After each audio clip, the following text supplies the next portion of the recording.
Para pendukung PDIP dan Ganjar Pranowo bisa saja kecewa, marah, dan mencaci maki keluarga Jokowi setiap hari, tapi hal itu tidak mengubah kenyataan bahwa Jokowi telah mengambil keputusan yang sulit. Ia jelas sekali mendukung Prabowo Gibran. Fakta ini sulit dibantah. Dan hal ini sebenarnya atas pertimbangan yang amat rasional. Pertama, Jokowi lebih percaya pada Prabowo ketimbang Ganjar. Hal itu sudah diuji lewat kasus batalnya Indonesia jadi tuan rumah Piala Dunia U20.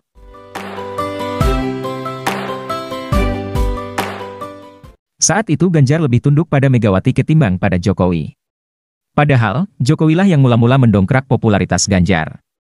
Dan di masa mendatang pun, andai kata Ganjar terpilih jadi presiden, ia pun tentu akan lebih setia pada Megawati. Dengan kata lain, Jokowi tetap merasa kurang aman jika Ganjar yang jadi presiden. Lain halnya dengan Prabowo. Jokowi sudah lama mengenal Prabowo dan berhutang budi padanya. Dan Prabowo tampaknya sosok yang amat ikhlas, persis seperti yang pernah dikatakan oleh Gus Dur. Inilah yang menyebabkan Jokowi merasa aman jika Prabowo yang jadi presiden. Faktor kedua, tentu saja Prabowo lebih berpeluang memenangi Pilpres 2024 ketimbang Ganjar. Apalagi, ia kemudian didampingi Gibran. Hitung-hitungan Jokowi jelas amat rasional secara politik. Terlepas dari isu mengenai dinasti, tampaknya Prabowo Gibran berpeluang besar memenangi Pilpres 2024. Ribut-ribut soal dinasti itu pun sudah diperhitungkan sejak awal. Itulah yang menyebabkan Jokowi maupun Prabowo amat yakin. Selanjutnya kita lihat gambaran survei berikut ini, dan kemungkinan Prabowo Gibran akan terus melejit selepas pendaftaran di KPU. Mari kita lihat kemungkinan di putaran kedua kalau hanya dua nama. Kalau yang masuk putaran kedua adalah Anies Baswedan dan Ganjar Pranowo, maka yang kita dapat menjelang masa pendaftaran Capres-Cawapres ini, pada Oktober 2023, Ganjar Pranowo unggul terhadap Anies kalau dua nama, 47,1%, signifikan keunggulannya.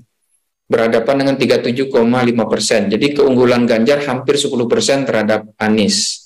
Bagaimana kalau yang berhadapan itu di putaran kedua adalah Anies dan Prabowo? Nah, kalau ini agak berbeda dengan tadi. Kalau Anies dan Prabowo yang berhadapan, maka pilihan kepada Prabowo sudah melampaui angka 50% plus 1. Sudah mencapai 52,6%. Kalau Ganjar dan Prabowo berhadapan di putaran kedua, dengan belum memperhitungkan calon wakil presidennya ya, maka angkanya pada awal Oktober adalah 49,2% untuk Prabowo, 37,8% untuk Ganjar Pranowo. Jaraknya signifikan, yaitu 10%-an, hampir sekitar 11% jaraknya, hampir 11% jaraknya. Jadi keunggulan Prabowo terhadap Ganjar kalau mereka berhadapan di putaran kedua itu cenderung signifikan. Kemudian yang juga pasti jadi pertanyaan kita, kemanakah basis pemilih Jokowi dan Prabowo di pemilu 2019 lalu? Nah, pada Oktober ini pemilih Jokowi itu kalau simulasi 3 nama itu memang cenderung lebih banyak ke Ganjar, 55,6%. Tapi cukup banyak juga yang ke Prabowo, yaitu 25,4%, sementara yang ke Anies adalah 15,5%. Di sisi lain, pemilih Prabowo pada 2019 lalu, sekitar 54% itu akan memilih Prabowo kembali pada Pilpres putaran pertama kalau Pilpresnya dilakukan pada awal Oktober. Yang ke Anies cukup banyak, 37%, sangat sedikit yang ke Ganjar, 5,6%. Jadi kalau kita lihat ini, mengapa Prabowo unggul meskipun tipis di putaran pertama atau di simulasi 3 nama, itu karena Prabowo berhasil menarik cukup banyak pemilih Jokowi, 25,4%. Kalau yang dipilih Prabowo adalah Erick Thohir, Prabowo Erick cenderung unggul di 38,0% dibanding Ganjar Mahfud 32,3%, disusul Amin di angka 22,9 atau 23%. Kalau yang dipilih oleh Prabowo sebagai cawapres adalah Hovifah, Prabowo cenderung masih unggul, tapi keunggulannya agak menipis terhadap Ganjar.